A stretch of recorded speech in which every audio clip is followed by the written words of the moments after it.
بسم الله الرحمن الرحیم.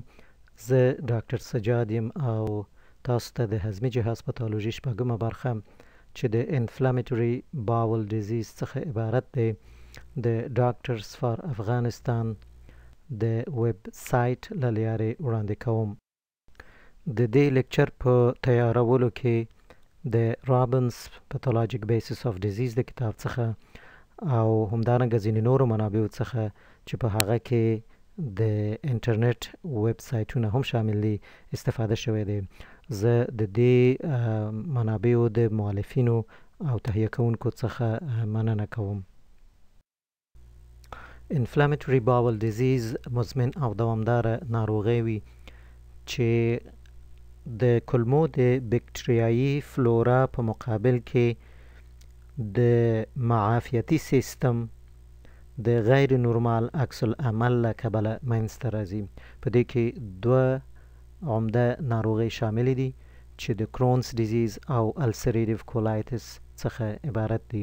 دا دواړه ناروغۍ په ښځو کې نسبتا زیاته لیدل کیږي او عموما د عمر د 20 کلنیو په شاوخوا کې اعراض منځته راځي. د انفلامټري باول ډیزیز سبب په پوره ډول سره نه دی پیژندل شوی. داسې فرض کیږي چې د دې ناروغانو د کولمو مخاطي غشا امیون سیستم په غیر عادي ډول سره فعال کیږي او د بکټریایي فلورا مقابل کې غیر نورمال عکس العمل ښکاره کوي او فکر کیږي چې دا ناروغان شاید جینیټیک مساعده زمینه ولري او امکان لري چې د دوی انټسټینل میکیوزا یا ډسفنکشن یا وظیفوي تشوش ولري. دا جینیټیک بنیه په کرونز ډیزیز کې نسبتا ډیر بارز رول لري. علمي پلټنې ښکاره کړي چې په غبرګونو ماشومانو کې که یوې په انفلامټري باول ډیزیز باندې اخته وي نو د هغوی دویمه جوړه زیات چانس لري چې په همغه ناروغۍ باندې اخته شي. که چیرته یو د غبرګونو جوړې څخه په کرونز ډیزیز باندې مساوي نو د هغې دویمه جوړه 50% چانس لري چې په دې ناروغۍ مصاب شي او که چیرته یو د غبرګونې السریټیو کولایټس ولري نو د هغوی دویمه جوړه 14% چانس لري چې په السریټیو کولایټس باندې مصاب شي. په دې جدول کې د ځینې جینیټیک عواملو نمونه ذکر شوي دي کوم چې فکر کیږي چې د انفلامټري باول ډیزیز په منځته راتلو کې رول لري. په دې سلایډ کې موږ د کرونز ډیزیز او السریټیو کولایټس ځینې نښې په مقایسوي ډول سره ګورو.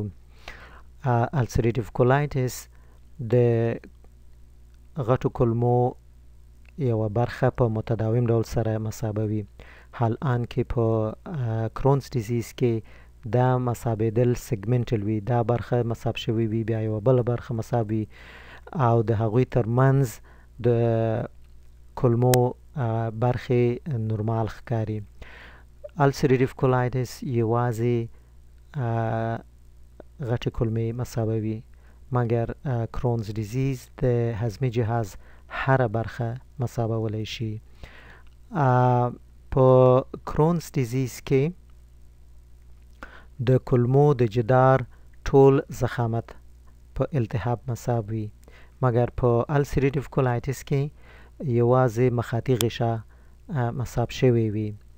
په السریټیو کولایټس کې فشور او فیسټولا نه لیدل کیږي مګر په کرونز ډیزیز کې لیدل کیدی شي او اپیټیلوید ګرانیولوماس هم په کرونز ډیزیز کې لیدل کیږي مګر په السریټیو کولایټس کې نه لیدل کیږي. السریټیو کولایټس کې کیدی شي چې میوسین ګرانیولوما ولیدل شي.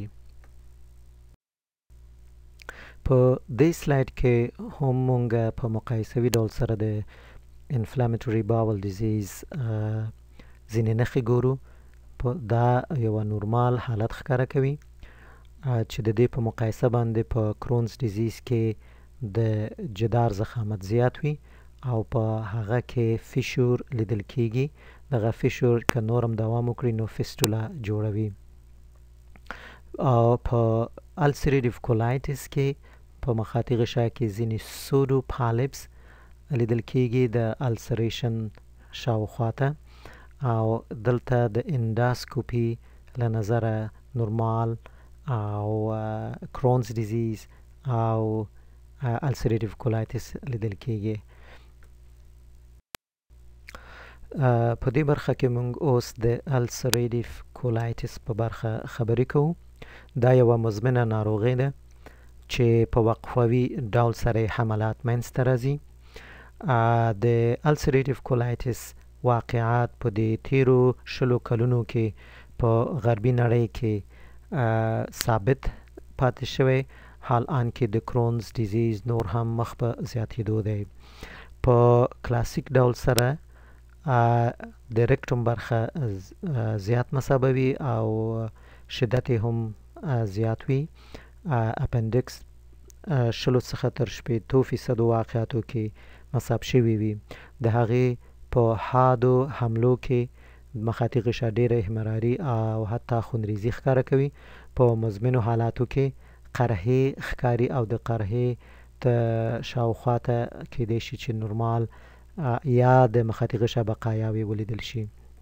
په مزمنو حالاتو کې کیدای شي چې مخاطي غشا اټرافیک یا دوموري وي. السریټیو کولایټس د کرونز ډیزیز شانتې مشابه اعراض او علائم ښکاره کوي چې په هغې کې دوامداره اسهالات او urgent bowel movements، rectal bleeding او همدارنګه بطني دردونه او کرامپس پکې موجود وي. بې اشتهایي، د وزن بایلل او خستګي پکې لیدل کیږي. التهاب په السریټیو کولایټس کې مخاطي غشا پورې منحصر وي، یعنی د مسکولارس میکیوزا نه پورته برخه مصاب شوی وي. همدارنګه کریپټایټس او کریپټ اپسس لیدل کیږي، یعنی د کریپټ په داخل کې نیوټروفیل او کله ایزونوفیلز ښکاره کیږي. او دلته د انداسکوپیک معاینې له نظره مخاطي غشا ښکاري چې دلته قرحې منځ کې موجودې دي او شاوخواته د مخاطي غشا بقایاوې ښکاري. د دوامدار تخریب او ریجنریشن د پروسې له امله د مخاطي غشا ځینې برخې زیات نمو کوي او د سطحې څخه راوتلې ښکاري او د یو پالیپ په شکل باندې لیدل کیږي. مګر کله چې میکروسکوپ لاندې ولیدل شي نو دا حقیقي پالیپس نه وي، نو ځکه د سودو پالیپس په نامه باندې یادیږي. د السریټیو کولایټس په اکټیو فیس یا فعاله مرحله کې مخاطي غشا په سطحه کې مختلفې قرحې ښکاري. دلته یوه لویه قرحه د خونریزي په حالت کې لیدل کیږي او په میکروسکاپیک معایناتو کې د کریپټ تخریبات لیدل کیږي. د دې ناروغې حالت ډیر وخیم و او د ناروغې ته ټوټل کولکټیمي وشوه. ریزولوشن په مرحله کې التهاب کمیږي او کریپټس ریجنریشن یا دوباره ترمیم باندې شروع کوي. د حادې حملې نه وروسته ځینې ناروغان پوره ښه والی ترلاسه کوي او التهابي پروسه په کلي ډول سره له منځه ځي.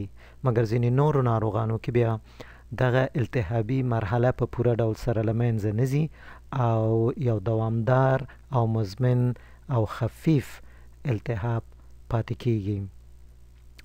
د مخاطي غشا سطحه اټرافیک وي، مګر مسکولارس میکیوزا او مسکولارس پروپریا زخیم کیږي.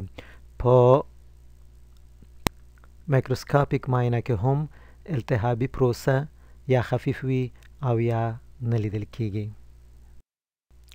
په فولمینانټ فیز کې یا ډیر وخیم حالت کې د کولمو د جدار د مسکولارس میکیوزا او عصبي رشتو د تخریب له امله د کولمو حرکات له منځه لاړ شي او په دې ډول سره کولمې ډیر متوسع کیږي او نیکروز کوي چې د ټاکسیک میگا کولون په نامه باندې یادېږي او په اکثرو واقعاتو کې جراحي عملیات په واسطه باندې دا تداوي کیږي او کولکټومي اجرا کیږي. دلته د ایکس ری په دې منظره کې هم د کولمو ډیره متوسع برخه ښکاري.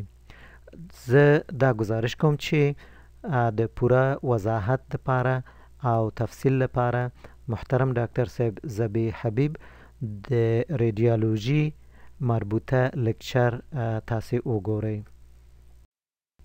د السریټیو کولایټس په ناروغانو کې د هضمي جهاز د اعراضو نه علاوه په نورو سیستمونو کې هم اعراض او اختلاطات لیدل کېدای شي.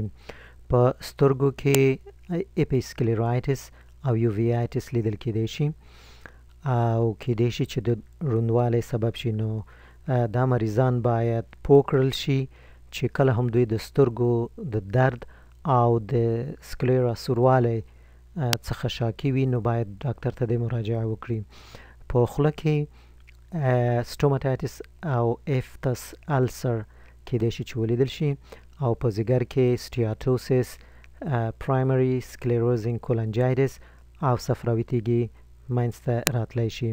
د بندونو دردونه او د جلد ځینې ناروغۍ لکه اریتیما نوډوزم او پایوډرما ګنګرینوزم هم لیدل کېدای شي.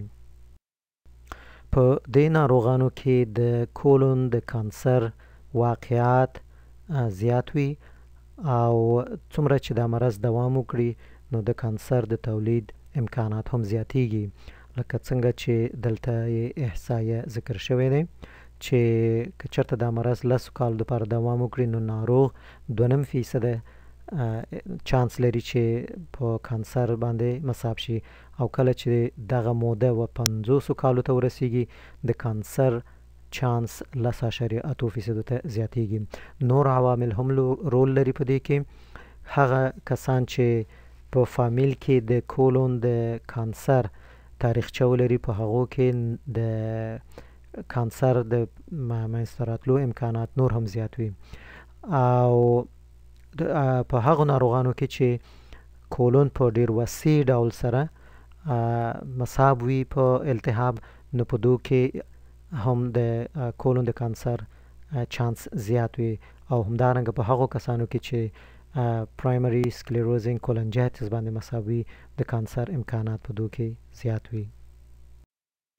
د کرونز ډیزیز برخه او د انفلامیټوري باول ډیزیز اهتمامات د دې لیکچر په تعقیب د جی آی لیکچرز په 9 قسمت کې تاسو ته وړاندې کیږي.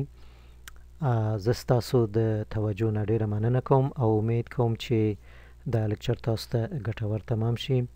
همدارنګه زه د ډاکټرز فار افغانستان د ویب سایټ او د هغې د کارکونکو څخه مننه کوم چې ما ته یې دا زمینه را برابره کړې چې زه د افغانستان په داخل کې خپل ځوان هم مسلکانو ته څه خدمت وکړی شم. په آخره کې مو په لوی خدای سپارم. السلام علیکم ورحمت الله.